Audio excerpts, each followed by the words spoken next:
Entrez, nous vous attendions? Nous savons que vous regardez cette vidéo sur notre site web ou notre chaîne YouTube parce que vous voulez connaître les étapes exactes pour accélérer la procédure, apostiller ce type de document aussi rapidement et facilement que possible. Alors attachez votre ceinture, c'est parti. Bonjour, si vous regardez cette vidéo, c'est que vous voulez savoir comment accélérer l'apostille d'un formulaire de demande de mariage du Texas auprès du secrétaire d'État, car c'est un document enregistrable. Quel en sera le coût? Quels sont les délais actuels de traitement? Quelles sont les étapes pour passer une commande d'apostille du Texas avec nous? D'abord, les documents enregistrables par le secrétaire d'État du Texas, comme un formulaire de demande de mariage du Texas, ne peuvent être envoyés par email ou fax. Vous devez nous envoyer par courrier ou déposer en personne l'original ou une copie certifiée de votre formulaire de demande de mariage. Il ne peut s'agir d'une photocopie à notre siège d'Austin, au Texas. Votre demande de mariage doit être émise après l'an 2000. Si votre document date d'avant ou entre 1980 et 1999, il y a un risque qu'il soit rejeté par le secrétaire d'État car trop ancien. S'il a été délivré avant 1980, vous ne pourrez pas obtenir d'apostille. Vous devrez alors commander une nouvelle copie certifiée auprès de la ville, du comté ou de l'État du Texas. Deuxièmement, les documents enregistrables ne sont pas susceptibles d'être notariés. Un notaire ne peut donc pas directement en certifier une copie. Vous pouvez seulement obtenir un formulaire de mariage du Texas auprès de la ville ou du comté où le mariage a été célébré. Par conséquent, cela ressemblera sensiblement à quelque chose comme cela. Il s'avère qu'il est extrêmement rare qu'un pays étranger, ou même une entité située dans un pays étranger, vous demande ce document spécifique. Dans la grande majorité des cas, ils voudront votre licence de mariage ou certificat de mariage, ce qui revient au même. Les comtés texans varient, ils exigent votre licence de mariage et, en cas de divorce, votre jugement, souvent apostillé. Et ensuite, ils voudront, par exemple, une attestation de célibat, parce que si vous faites cela, c'est probablement pour épouser quelqu'un dans leur pays. C'est presque toujours pourquoi vous avez ce document et en faites la demande. Mais en 16 ans, cela n'est arrivé que peut-être une ou deux fois qu'une entité étrangère le demande. Un formulaire de demande de mariage, la demande réelle pour se marier, pas le certificat de mariage ou le jugement de divorce, ni une attestation de célibat ou une lettre de vérification de mariage. Il voulait la demande elle-même.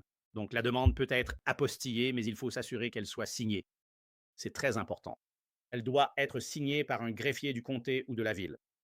Vous ne pouvez pas simplement avoir la demande. Donc, si vous avez la demande que vous avez soumise à la ville ou au comté quelque part au Texas, mais qu'elle n'est pas signée et tamponnée par le greffier de la ville ou du comté, le secrétaire d'État ne l'apostillera pas. Donc, vous devez vous assurer, lorsque vous la commandez, si vous obtenez une copie certifiée conforme et que vous n'avez pas l'original, vous devez vérifier, comme c'est indiqué ici, vous voyez, réserver au bureau du greffier à remplir entièrement le nom et le titre du greffier doivent figurer ici. Il est écrit greffier du comté de pour signature.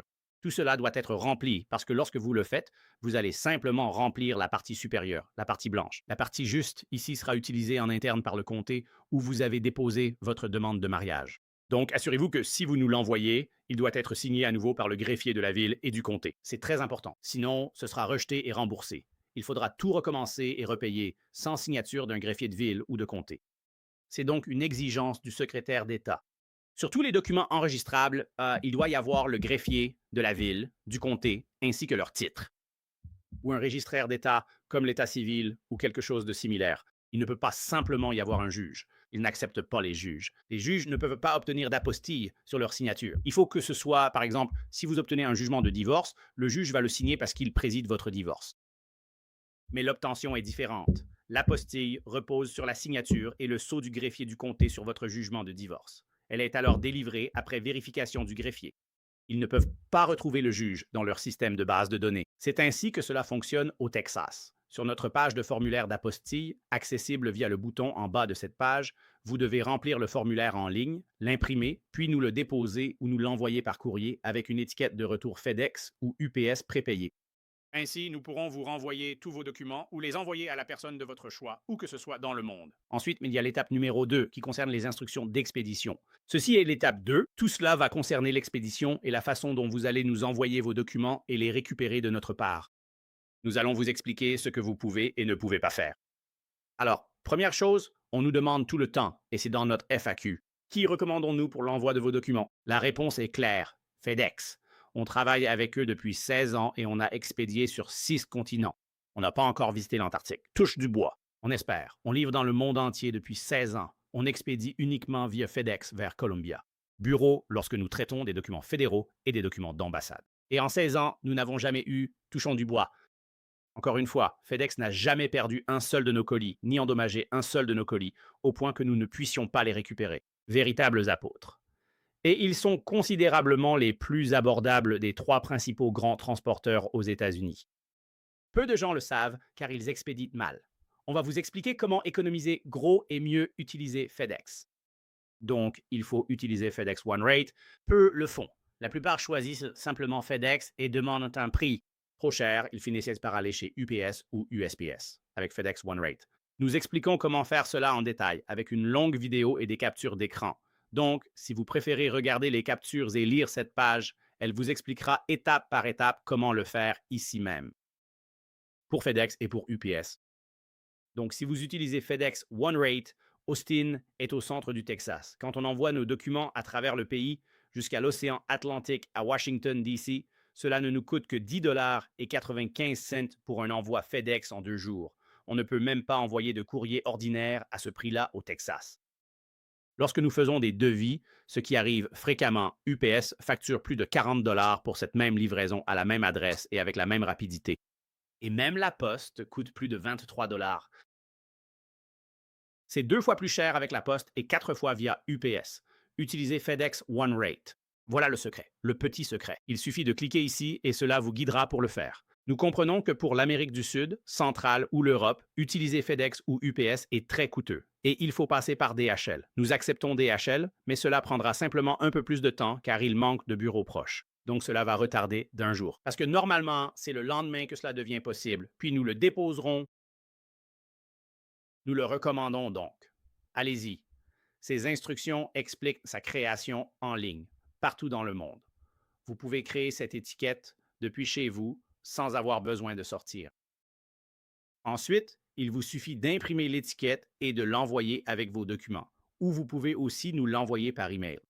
Dans tous les cas, ce sera toujours un PDF, donc vous devez vous assurer de télécharger le PDF original. Il ne peut pas s'agir d'un document Word ou d'une photo. Lorsque vous créez l'étiquette avec FedEx ou UPS, ils vous fourniront toujours un PDF. Il vous suffit ensuite d'imprimer ce PDF et de le joindre à vos documents à notre adresse, ou envoyez-le par email si quelqu'un d'autre envoie vos documents. Par exemple, ce dont je vais parler maintenant, si vous faites appel à Texas Vital Statistics ou Texas Vital Records, c'est le même organisme à Austin, Texas. Il délivre des copies certifiées des actes de naissance et de décès pour les 254 comtés. Donc, beaucoup de nos clients commandent un nouvel acte de naissance ou un nouvel acte de décès dont ils ont besoin pour un autre pays. Et ils passent par Texas Vital Statistics. Ils font envoyer le document directement chez nous parce qu'il se trouve ailleurs aux États-Unis ou quelque part dans le monde. Et il n'est pas logique pour eux de l'expédier aussi loin, vu le coût et le temps que cela prendrait pour envoyer ce document en Europe, en Chine ou n'importe où dans le monde, alors qu'ils peuvent simplement nous l'envoyer. Ou alors, au niveau local, si vous traitez un certificat de mariage, une licence de mariage, un jugement de divorce, certificat de divorce, quelque chose comme ça.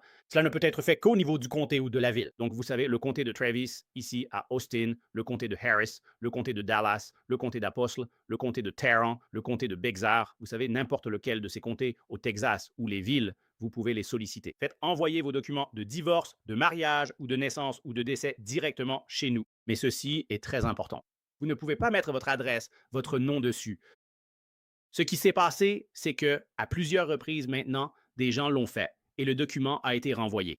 Vous devez mettre notre nom, encore une fois, c'est du bon sens, mais vous devez mettre notre nom, le nom de notre société et notre adresse dessus. On pourrait penser que c'est du bon sens, mais ce que font les gens, c'est qu'ils mettent leur propre nom. Lorsqu'ils commandent cela auprès du comté ou de l'État, ils mettent leur nom et notre adresse. Donc, ils mettent leur adresse ou notre adresse et leur nom. Eh bien, cela n'existe pas. Et donc, notre bureau ne signera pas pour le bureau. Impossible de signer pour cela car ils ne sont pas sur le bail. Nous avons un bureau que nous partageons avec, genre 67 autres bureaux ou entreprises, différents bureaux dans le même espace. Il y a une réception partagée qui signe pour tout ce qui est documents, mais ils ne peuvent pas les accepter car personne n'est inscrit sur le bail. Il faut que ce soit notre nom. Et donc, ça va être renvoyé et cela peut poser problème. Si vous expédiez depuis l'Europe ou ailleurs et envoyez les documents du Texas, ils seront renvoyés. Veillez donc à indiquer notre adresse dessus.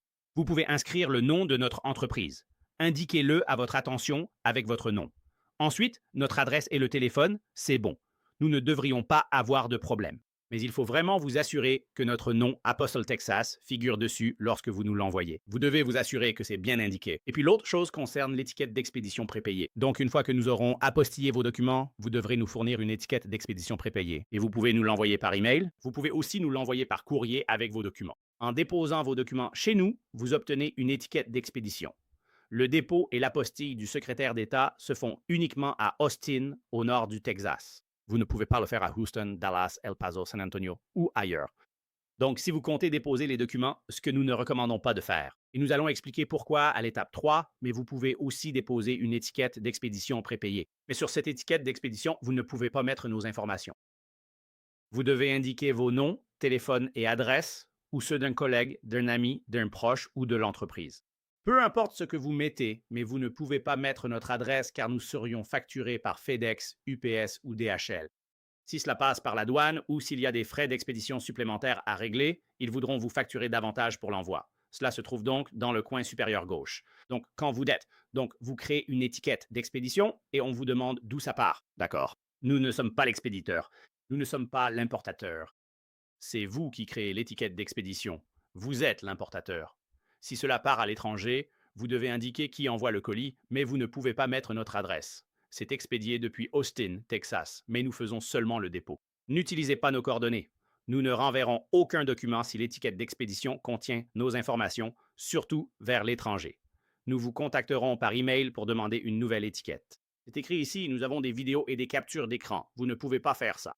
Donc, il vous suffit de nous fournir une nouvelle étiquette avec l'adresse de quelqu'un d'autre dessus. Encore une fois, cela n'aura jamais d'importance, car cela ne sert que si FedEx le perd, c'est-à-dire si l'adresse que vous avez indiquée n'existe pas. Dans ce cas, il le renvoie à l'expéditeur. Donc, de toute façon, vous ne voulez pas que cela nous revienne. Vous voulez que cela vous revienne à vous, ou alors à qui vous voulez, un ami, un membre de la famille, un collègue, peu importe, un avocat, où vous voulez, mais il faut juste s'assurer que lorsque vous mettez l'étiquette d'expédition, ce ne soit pas notre adresse. Et cela, nous l'expliquons aussi ici sur ces deux documents. Et puis, si c'est une expédition à l'étranger, il faut faire une facture de douane. D'accord. Ce n'est pas pour tous les pays, mais pour presque tous les pays. Lors de l'envoi de vos documents, ils demandent souvent ce qu'on appelle une facture douanière ou commerciale. Vous passez simplement par la douane pour un autre pays. Pas besoin de faire ça pour un envoi national, mais si vous l'envoyez au Canada, en Europe, en Chine, en Australie, au Moyen-Orient ou en Amérique du Sud, ils voudront connaître le contenu. Vous pouvez cliquer ici pour FedEx et ici pour UPS. Nous avons un modèle pré-rempli pour vous, élaboré avec des responsables de FedEx et UPS pour retirer le superflu de ces formulaires, car cela peut être confus. Vous n'en avez pas besoin. Et tout est déjà pré-rempli pour vous. Indiquez vos informations, votre adresse, puis signez et datez le document. C'est tout. Ensuite, vous pouvez l'imprimer et nous l'envoyer par courrier, nous l'envoyer par email ou le déposer lorsque vous nous remettez vos documents. Quand nous voulons le retourner, ça passera par ici pour les deux. Pour certains pays, cela n'a pas d'importance. Au Mexique, par exemple, vous n'en avez pas besoin, mais beaucoup le font par précaution. Et nous le glisserons dans le colis avec la facture de douane lors de l'envoi. Mais je sais avec certitude que le Mexique s'en fiche. Du moins, pour les documents, pour les colis, ils s'en soucieront. Il faut une facture client pour les colis, mais pour les documents, cela ne les intéresse pas. Voilà, c'est à peu près tout pour l'expédition. Merci. Ceci est l'étape 3. Je vais passer en revue les tarifs actuels que nous avons et si vous comptez nous déposer des documents. Et nos délais de traitement qui sont à jour au 30 novembre 2025. Alors, comment faire? Si vous souhaitez nous déposer des documents, ce que vous devez faire, c'est que vous allez devoir imprimer notre formulaire de commande que vous remplissez en ligne en cliquant juste ici, là, ceci. En cliquant ici, vous accéderez à la page de notre formulaire de commande. Et c'est ce que vous allez remplir en ligne puis imprimer. Et il y a une autre vidéo là-bas qui explique comment remplir le formulaire de commande et tout ce qui s'y rapporte.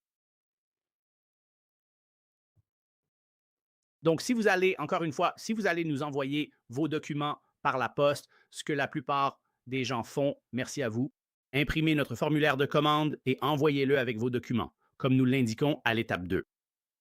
Vous nous l'envoyez si vous comptez déposer vos documents en personne, ce qui n'accélère pas le processus. Et je vais expliquer cela si vous comptez les déposer. Dans notre bureau d'Austin, qui est le seul endroit, pas Houston, pas Dallas, uniquement notre bureau d'Austin. Vous pouvez déposer vos documents. Donc, si vous habitez dans la région d'Austin, vous devez imprimer notre formulaire de commande et l'apporter avec vos documents. Et maintenant, je vais vous expliquer nos heures limites, donc pour le service le jour même. Nous déposerons vos documents juridiques auprès du secrétaire d'État du Texas si nous les recevons avant midi, heure du centre, du lundi au vendredi, hors jours fériés fédéraux ou d'État. Donc, chaque fois que le secrétariat d'État est ouvert, sachant qu'il ferme plus souvent que les autres administrations, comme pour le lundi suivant, le 4 juillet cette année. Ce n'était pas un jour férié fédéral. Et ils ont fermé cette semaine, mercredi, avant Thanksgiving, et ce n'était pas un jour férié fédéral. Ou vendredi noir, eux aussi sont fermés. Pas férié fédéral, ils ferment 3 jours cette semaine. Et ils seront fermés pendant 3 jours pour Noël. Ils ont annoncé la fermeture la veille de Noël qui n'est pas férié. Alors s'ils sont fermés, nous ne pourrons pas déposer votre document. Soyez-en conscients. Pour connaître les délais de traitement, aucune entreprise ne peut déposer vos documents à moins que le secrétariat d'État ne soit ouvert. Je voulais juste être clair à ce sujet. Donc, si nous recevons vos documents avant midi, heure centrale, du lundi au vendredi, lorsqu'ils sont ouverts, nous vous garantissons. Si nous les recevons avant midi, nous les déposerons au Texas. Ensuite, selon leur délai, cela peut changer. Nous ne contrôlons pas cela. Aucune personne ne maîtrise leur vitesse de traitement des dossiers. À l'heure actuelle, et nous changeons cela chaque mois, comme en ce moment, dans quelques heures, cela va passer à décembre 2025. Donc, si vous regardez cette vidéo dans le futur, en 2026 ou 2027, oubliez ce que vous voyez. Ce qui compte est écrit sur cette page, ici même. C'est le délai actuel du secrétaire d'État. Et je vais vous l'expliquer. Actuellement, en novembre 2025, il faut entre 0 et 2 jours au secrétaire d'État pour délivrer les apostilles. Je vais vous expliquer ce que signifie 0 jour. D'accord, donc nous donnons ici quelques scénarios. Donc si nous recevons vos documents par courrier ou dépôt avant midi, heure centrale, nous allons déposer vos documents. Alors il est possible, mais pas probable, que le secrétaire d'État délivre votre apostille le jour même. Donc le jour même signifie 0, c'est-à-dire que nous allons recevoir votre document à midi ou avant ce jour-là. Nous allons le déposer ce jour-là et il se peut qu'il le délivre le même jour. Nous allons vous le renvoyer par courrier le même jour. Cela correspond à 0 jour. Ou bien cela peut leur prendre jusqu'à 2 jours ouvrables après que nous l'ayons déposé pour qu'ils vous le délivrent. D'accord, donc je vais expliquer nos exemples ici. Donc, scénario 1, nous recevons vos documents avant ou à notre heure limite de midi, heure centrale, un lundi. Ensuite, nous les déposons ce même jour. Le secrétaire d'État délivrera soit une apostille sur vos documents le jour même, ce qui correspond à 0 jour. Le jour ouvrable suivant, il pourrait le faire, ce qui fait 1 jour ou bien 2 jours ouvrables. Donc, dans le pire des cas, vous le recevrez et il vous sera renvoyé par courrier le mercredi. Donc, c'est le meilleur scénario si nous recevons votre document avant midi. Exemple 2. Si nous le recevons après-midi, heure centrale. Si vous l'envoyez par la poste et que nous le recevons vers 14 ou 15 heures par UPS, FedEx ou DHL, ou si vous le déposez au bureau à 2, 3 ou 4 heures, certains le déposent juste avant 17 heures ce même lundi. Nous allons le déposer le lendemain, donc nous ne pouvons le déposer que le jour suivant. On le déposera au prochain jour ouvré. Et ensuite, il pourrait le délivrer ce même jour ou encore le jour ouvrable qui suit, soit au total 1 ou 2 jours ouvrables plus tard. Dans le pire des cas, nous pouvons le récupérer et vous le renvoyer le jeudi. Dans les deux scénarios, si nous recevons votre document un lundi avant ou après-midi, ce sera prêt mercredi ou jeudi. Sauf apocalypse zombie, révolte d'Orcs ou invasion extraterrestre, si vous le faites un lundi, il vous sera renvoyé par courrier le jeudi. Dans le pire comme dans le meilleur des cas, il peut vous être renvoyé dès le lundi.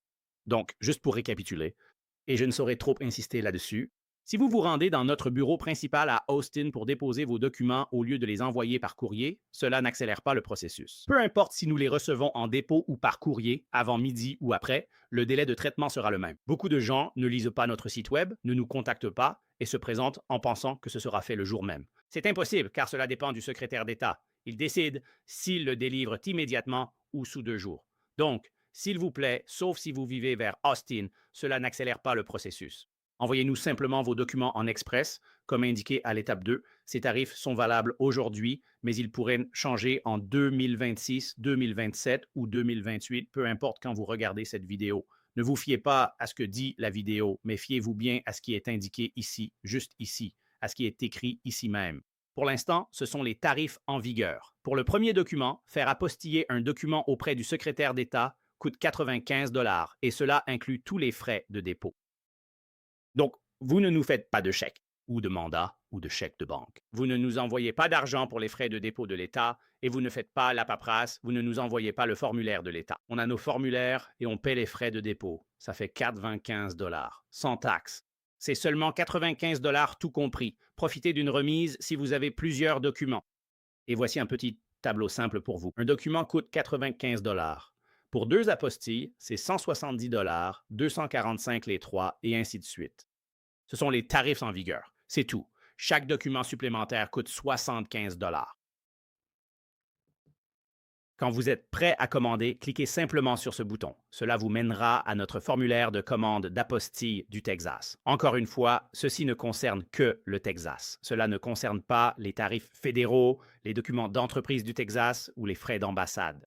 Ceci concerne spécifiquement uniquement le secrétaire d'État du Texas et les documents du Texas. Donc, les documents qui sont notariés par un notaire du Texas ou les documents émis par une entité texane, comme une ville, un comté ou le gouvernement de l'État, comme un acte de naissance texan, un certificat de décès, une licence de mariage, un jugement de divorce, des casiers judiciaires, des chèques, un permis de conduire, des procurations, ce genre de choses. Voilà, c'est l'étape 3. Merci.